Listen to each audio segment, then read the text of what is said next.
Hello everyone, let's now learn about the composition and connection of the ground equipment of the SmartDrill guidance device.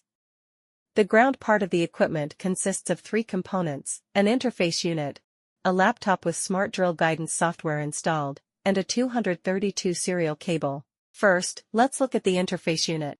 This is the front side of the interface unit. On the left is a display screen. In the middle are three status indicator lights. And on the right is the probe switch. When the interface unit is powered on and the probe switch is turned on, click the Start button in the software. The green receive light and yellow send light of the interface unit will flash, indicating normal data transmission.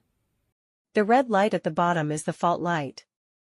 When the equipment encounters faults such as short circuit, no data transmission or other malfunctions, the left display screen will give a prompt, and the red fault light will stay on. When we turn off the probe switch, only the voltage data is displayed on the left display screen, and the current data shown below is 0. In this state, there is no data transmission from the probe, and all three indicator lights in the middle are off. Okay, let's take a look at the back of the interface unit. From left to right, they are the interface unit's power switch, the interface unit's power input port, the black port, which connects to the negative wire of the probe, and the red port, which connects to the positive wire of the probe. The positive wire of the probe is the one coming out of the pigtail, while the negative wire of the probe connects directly to the drilling rig. On the far right is the port for the 232 serial cable. One end of the serial cable is a DB9 connector, and the other end is a USB connector.